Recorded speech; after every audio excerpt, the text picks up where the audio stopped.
It is Monday, March 21st, 2022. That is my man, Trevor Plouffe. I am Chris Rose. This is Baseball Today. We've got a ton to talk about, but I got to start with this. Are you a Jeff Gordon fan? Is that why you're wearing the number 24 on your head? Are you a NASCAR driver now? I do like Jeff Gordon. I call him Gordy, but 24, as you know, is it's a big number in sports, especially with the Minnesota Twins, Tom Brunansky, Trevor Plouffe, Joe Creedy, Josh Donaldson. Yeah. So a lot of really prominent players, a lot of power in the number 24. You got to have some serious onions to wear a hat with your number on it. I just want to say that's pretty good. It's got my name on the back too. Does it? Let's see. You Here's are the thing. so show. It's incredible. Here's the thing, though. I had a different hat on, but you had the Twins lid on. Yes. We're going to be talking about some Twins stuff. Yeah. So I said, you know what? Let's do it for the show. Well, we got to get to it because we try to keep this show no more than 25 minutes so you get all your digestible baseball material and then you can go about your day. So let's start it off with Carlos Correa, the shocker of all shockers, 3 years, $103 million. He's got some opt-outs in there to go to the Twins. Scale of 1 to 10, how surprised were you? 10. I don't know. I think everyone was on the same level there. You know, the Twins coming out of nowhere to do this deal. Now, on the Twins side, it makes all the sense in the world. I don't think they ever thought they were going to get here. For Carlos, it's probably a little bit disappointing. That's at least what I feel for him. The guy looking at Corey Seager getting a guaranteed, 300+ million, and now you're settling for 100 guaranteed, most likely going to opt out after this year. But I kind of want to talk about it from the Twins' perspective. They get a guy, an MVP caliber player, platinum glove winner last year. Now they got 2 platinum glove players on their defense. Got to love that. And I think they essentially see this as it's just like a win-win-win-win. There's so many situations they can win. If they're out of contention, they can trade him and get some prospects. If he signs back up, great. You got a great player for you. It's a stopgap for guys like Royce Lewis, Austin Martin. You're not necessarily blocking those guys like you would have if you signed Trevor Story to a 6-year deal. So I think it makes a ton of sense for the Twins. I don't want to rain on the parade. You still need some starting pitching. I love me some Joe Ryan. I know they just went out and got Sonny Gray. It's kind of been the Twins' problem since I was there. You can get all the bats you want. You can score all the runs you want, but you still have to have some starting pitching. I think they're still a little bit off from being a real contender, but that's not to say they can't make a move. So I love this for the Twins. Iffy on it for Carlos. How do you feel? Well, Aaron Gleeman, who covers the Twins for The Athletic, had this quote: Correa is the most shocking transaction the Twins have ever made. And I would agree with him. I couldn't believe it when I found out. I think I woke up on Saturday morning and that had happened. I was like, what? This can't be like, how you wake up, you're in a little bit of a fog. You don't know if you're really awake or if you're still sleeping. And I checked my phone. I was like, this isn't possible. But it is. I agree with you from the Twins standpoint.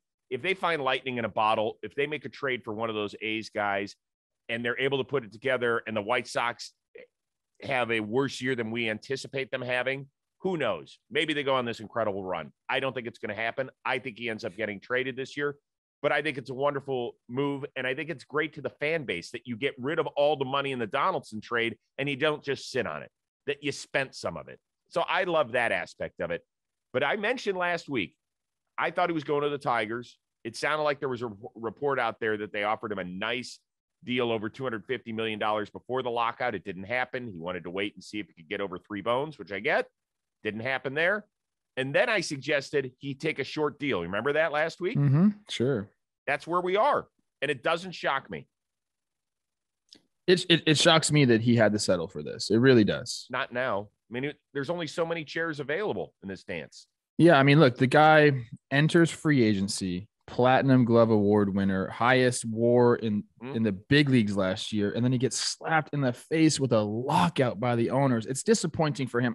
I know he'll never say that, and he's like, obviously, he's making a lot of money. Okay, let's not twist this, people. The guy's a very rich man, but when you're looking at Corey Seager and what he got, and then kind of what you had to settle for, and you're like, dude, I am just as good as him, if not better. I think he's younger too. I'm not really sure on that, but comparable at the very least. And now this is kind of what you're settling for.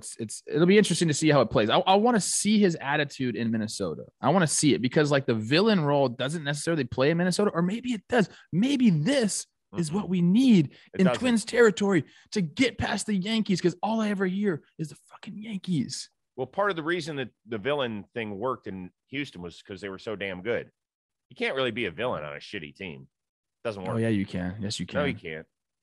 Well, you're about to see. No, they're going to be a good team this year. They're going to beat the Yankees in the playoffs. Carlos Correa, you have to be a real contender. One of the reasons that the people hate the Yankees over the years or the Patriots over the years, because they're always in contention. If you're not that good, people are like, they don't give a shit. Yeah, but you can be a villain on a bad team. Like Vontaze Burfict's a villain. He was on the Bengals. They were never good. Well, he became a villain when they started getting to the playoffs too. You forget about that. Yeah, look, I think the Twins can be good. They need to make moves. Yes. They're not there yet. I agree there. But Byron Buxton, Carlos Correa, 1-2 overall in the draft in 2012, playing together. Yep. And we'll end it with this. It's going to be very interesting. I don't ever remember a player being the top free agent on the board in consecutive years, but I think that's going to happen when he opts out. So, you've taken your 24 hat out. Okay. Move on. So, hours after Correa signs on the dotted line with the Twins, the Red Sox are like, shit, we got to do something. They signed Trevor Story, 6 for $140, opt out after 4. If they pick up the option, could be 7 for $160. Do you like this move enough to say World Series contenders? Chris, what happened in 2021? Red Sox were in the ALCS. I believe that means they're World Series contenders. I don't think they got worse from last year. So, of course, they're World Series contenders. Of course they are. I love what Trevor Story brings. He's going to play second base for them. I think their infield is stacked. Pitching, I mean, you can say this about a lot of teams. I continuously say it because it is important in our sport, but their pitching is okay. You got Eovaldi and Pivetta at the top of the rotation. Does he put them over the top? Does he change their team that much? I think he makes them better than last year. They kind of shocked everyone last year. They just kept winning last year. Yep. They got rid of Schwarber's not there anymore. Erod's not there. I get that, but I think Story is a better player than Schwarber. I think he means more to a team than Schwarber would, even though Schwarber killed it for the Red Sox last year. I think 100% the World Series contenders. The problem is they're just in a really, really tough division. So, I mean, they're one of the best teams in baseball right now, but they got to get through a gauntlet before they get to the postseason. That could serve them very well. They could just go in and be battle tested by the time they get in there, kind of like last year. So I like this move for them. Trevor Story, I said it before on this show, he came on Talking Baseball. After he came on Talking Baseball, I was like, any team is lucky to have this guy in the organization. And I think the Red Sox are going to cherish this guy. People in Boston, you're going to love him because he works hard at all he wants to do is play baseball. That's all this guy likes to do. So you got a good one. Couple of things. I'm a big fan of his. He's coming off his worst statistical year pretty much since his rookie season. An 801 OPS, still has hit at least 24 homers in every full major league season. Guy can run, guy can steal you 20 bags as long as they're going to let him loose there. If you look at his numbers, Hunter Renfroe had a better offensive year than Trevor Story did a year ago. He just did. He didn't have a better WAR because he doesn't play the same position. He doesn't run the way that Story does, all that sort of stuff. But if you just look at the numbers, including OPS plus, Hunter Renfroe, and he's gone. You think Hunter Renfroe is a better player than Trevor Story? That's not what I said. You think he's a better offensive player than Trevor Story? That's not what I said. Well, what did I say? I said he had a better offensive season statistically. That's all I said. Okay. I mean, all you can do is look at the numbers there, and he did. That's not a shot at Trevor Story. I think he's going to bounce back to what he has been in Colorado. To me, the most interesting part of this equation is, does this fuck up Xander Bogaerts mentally? He can opt out after this year. He won't admit it, but we all know that Trevor Story is a better defensive shortstop, right? It's the Jeter A-Rod syndrome here a little bit. And the Red Sox know that if Bogaerts opts out, that they can move Story back to short. And I think Xander Bogaerts has been one of the most unheralded players over the last decade in this sport, underappreciated. And I think he feels like his own team is underappreciating him a little bit. I don't think he feels that way. I mean, look at he has all the leverage. He has the opt out, he has the position right now. So he's happy. You just added an incredible player to your team that went to the ALCS in 2021. This guy wants to win. Like, he's got to be happy. He has all the chips in his hand. So I don't think this messes with him mentally at all. I really don't. And maybe Story will make him a better shortstop. Like that, when you get together with guys and you're taking ground balls in spring training and, you're like, dang, like, show me how you did that. And vice versa, like Bogarts can show Story something. It doesn't have to be mutually exclusive. Like, these guys can help each other get better. And I think they will. It'll be fascinating to watch. I love that division. I love the signing for Boston. I think that division's fantastic. Crazy. I would be curious to see if during the negotiations they did tell Trevor Story, hey, there's a good shot that Xander's not going to be with us next year. You're going to get a chance to move back to short. Maybe. Possible. Another big signing, Nick Castellanos. As we opined last week, the expected move to Philly, 5 for 100. Are you now more impressed with Philly's lineup or more worried about their pitching and defense? I hate when you ask questions like this. Because I laughed when I wrote this because I knew it was going to screw you up. But it's a true tester. It's tester. I mean, the defense is going to be absolutely atrocious. I hope they can find a way to figure some things out, by placing people in the right spots. I don't know, man. Like, Castellanos, the guy can bang. He's not a defender. Okay. The DH spot we know is not just going to be for one person. It's going to be utilized a lot for rest days and all that. So Schwarber's also going to be out in the field at some point. He's not very good out there either. He can bang. So I think that's going to be a big problem for them. They're going to have to drive in more than they let in. And that doesn't usually work out, for a team on a whole. The pitching staff is going to be looking out there sometimes, like with their hands on their hips, shaking their head. Remember the JT Realmuto clip when he's like, yep. I think we're going to see a lot of that this year there, but that's not to say like this team is legit. Like, their lineup is legit. They still have Wheeler, who I think is a little bit banged up right now, but he'll be okay. He was dealing with a little shoulder thing. He did throw a pen this weekend, but it's something we got to keep our eye on. I'm assuming he's going to be good for the season. Nola, I believe, will bounce back. People forget about Ranger Suarez and what he did. Great. Kyle Gibson is a solid 3 or 4. I guess he's their 4 now. Like, they brought in some guy named Hans. 3 or 4 in this division when you're going against the Mets, when you're going against the Braves. And do you remember what Marlins pitching staff? Remember what Kyle Gibson did last year early in the season? Sub-2 ERA. Yeah. He had some things go wrong for him at the end of the season, but I think if you slot Kyle Gibson as your 4 starter, you're pretty happy with your rotation. I hope so. They added to the bullpen. I mean, they signed 4 free agents already, I believe. So, like, they're trying to do it. Including some guys at the back end of their career. Familia and Hand, we don't know. Corey Knebel was great a year ago. I'm just saying, we have to. Let me shine. Let me do positive, then you do negative.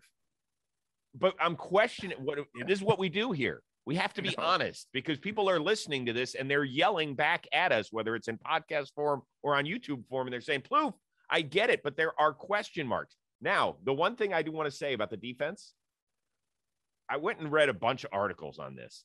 Do you know the last time the Phillies made the playoffs? I don't. 2011.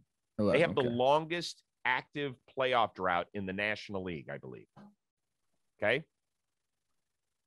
Their defensive run saved that season, if I read the stat correctly, was negative 56. They were a minus 56 in the defensive run saved, and they won 102 games. So it can be done. It can be done. You're walking a fine line with something like that. You do. You got to win a lot of 8-6 games, brother. It's going to be interesting. We've talked about the window that the Phillies have. Harper's there for a zillion more years, but like not everyone else is. And some people are going to start to get expensive. I think here's the biggest thing that the Phillies, I think, need to do. They need to be able to close out games when they have the lead. That has not happened for them lately. We know the bullpen's been a problem, but if you get a lead, if they can find ways to close out games, breed a little confidence, bam, bam, bam, I think they can get on a roll. If they have some bullpen woes where like the team scores a bunch of runs and then the bullpen gives up a bunch of runs, I think they won't be very happy in Philly this year if that happens.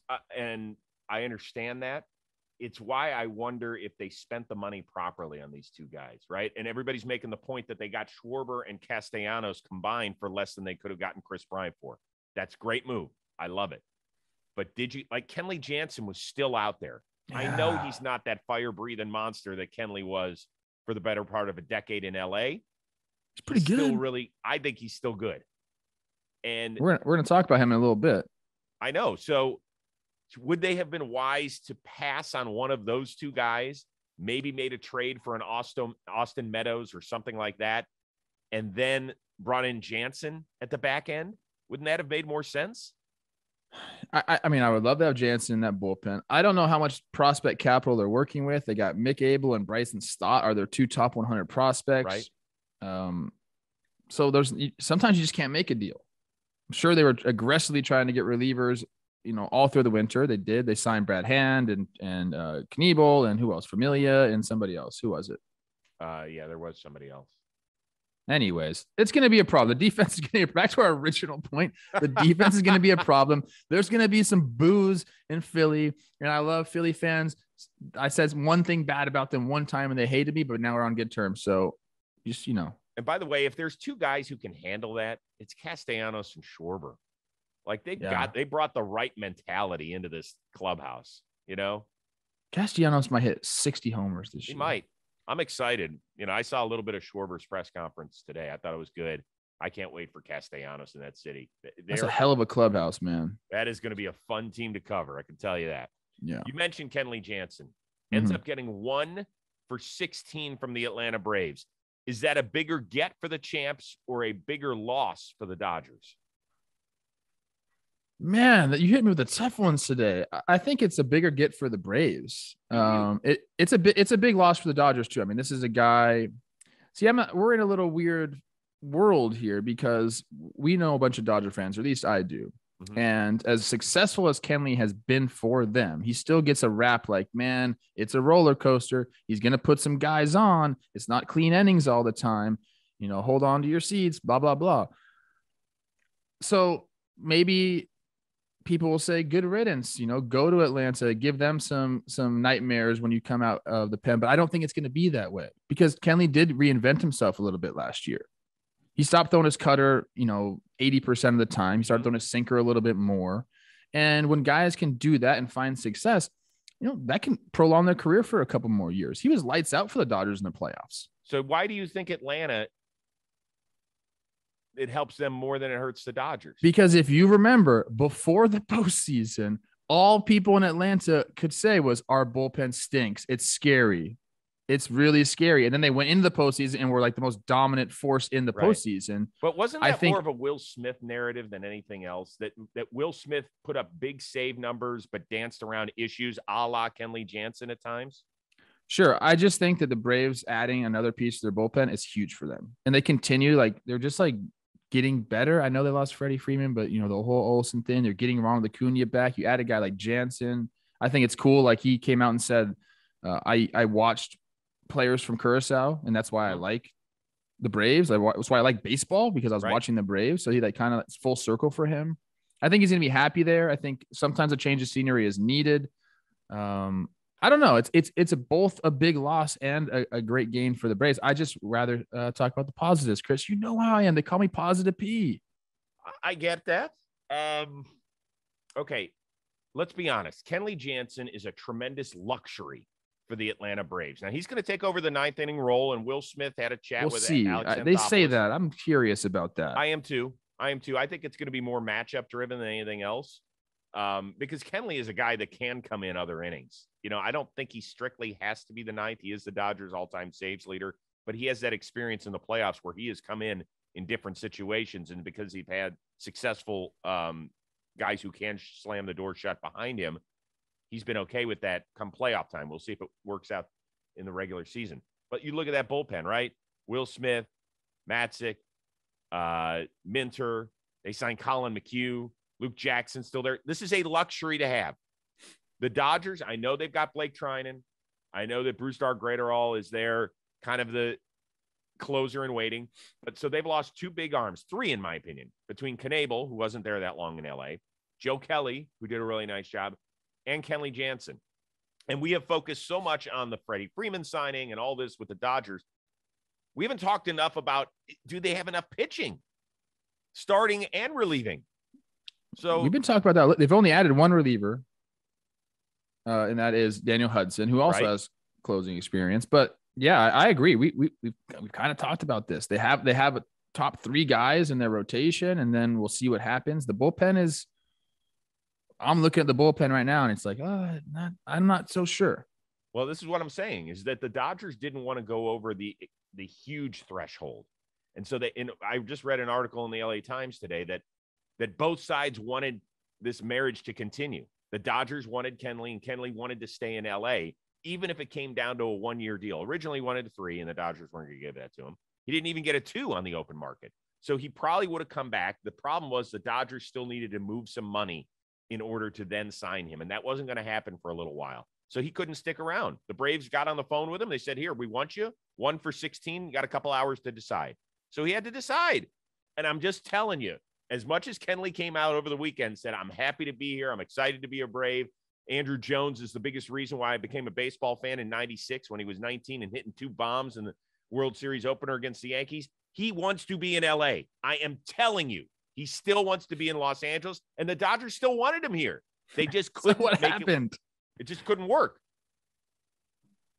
I don't know, man. These guys are really smart. I feel like they could make it work. If you need to move around, $6-7 million, I feel like you could do it. Who knows? It might have been more than that. Defer that or something. I don't know, man. I'm happy that Kenley is going to be somewhere where these guys are all in. Not that the Dodgers aren't all in either, but I'm happy he didn't have to go to a team that's like he just went for the money and he's going to ride off into the sunset. Yeah, he's going to be in some big time shit. Hey, in the NL East, baby. NLCS Game 7, Kenley versus Freddie Freeman, game on the line. We've already been thinking. Everyone's already been thinking about great. That. All right, last thing. Best thing you saw all weekend. Could be a performance, something emotional. What do you got? It's my baseball team. We have been going nuts. We had a game, my youth baseball team, excuse me. We had a game Friday. We had a game Saturday. We had pictures before a game. We have a game today, and these kids are showing up, and they are starting. The light bulb is clicked. All they want to do is practice baseball. All they want to do. We have practices that are an hour long. I'm there for 2 hours every single day. These kids don't want to leave. So I'm seeing this beautiful passion starting to bud in these kids, and it makes me I'm so proud. I'm so freaking proud. And we're undefeated so far. Oh, nice. Nice. Way to save the headline for last. What about you? I'm a sap. I'm a father-son guy, parent-son. I don't care which side it comes from. So when I saw the Dusty Baker, Darren Baker stuff over the weekend, it just melted my heart, right? Darren Baker, draft choice of the Washington Nationals, a team which essentially fired his dad, and he got to bring out the lineup card. He got the call. He's a minor leaguer. And, a half hour before the bus ride or whatever, they're like, you're with the big league squad today.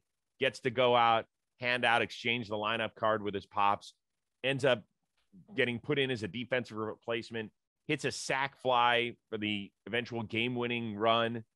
I can only imagine what was going through Dusty Baker's mind. I get misty when I watch Brady play high school baseball. Amazing. The coolest thing ever. Very cool story.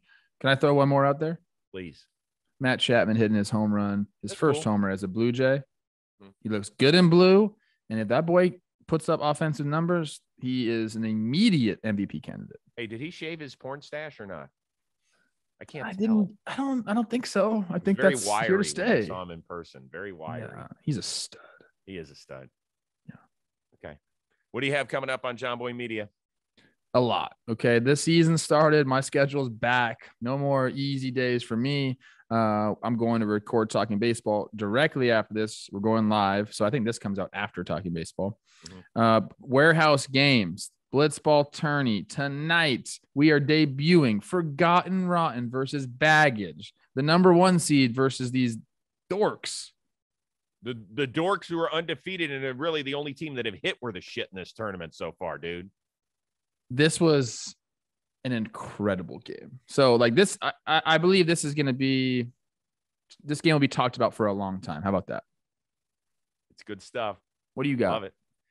Latest episode of the Rose Rotation with Lucas Giolito and his acting brother, Casey, whom we met out at spring training and is just as tall as Lucas almost. I was like, damn, dude. Better looking. Well, yeah, that's fine. He's an actor. He should be. It's great. He's got the whole acting backdrop, like the gray backdrop with the well-lit everything, because he does all of his auditions remotely. But he was great. He was very funny. Had a lot of good stuff to say. They're very close. There wasn't a lot of like big bro beating up on little bro, because there's like over 5 years difference between them age-wise. But Casey was excellent. Lucas was very good on a lot of stuff, including Carlos Correa joining the division. Some other stuff that went on. So good fun episode. And I'm taping one with Amir Garrett tomorrow. Ooh, all right. New Kansas City Royal, Amir Garrett. Yeah. If you need to be traded from a team, you just come visit the John Boy Media family. We'll get you well on your way. Love it. Simple. Oh, there's Chapman. He did shave. Yeah, he did shave. Maybe they don't allow porn stashes in Toronto. I don't know. He had to shave it at the border. Would that be funny if they gave him a disposable? They're like, sir, you can't come into the country. Sir, like it's a little creepy, bro. We'll put you on a list. We can't do that. All right. Special shout out to our producer extraordinaire, the one and only Robbie Scirocco. That is Trevor Plouffe. I'm Chris Rose. Thanks for joining us here on Baseball Today. We'll see you on Tuesday, everybody.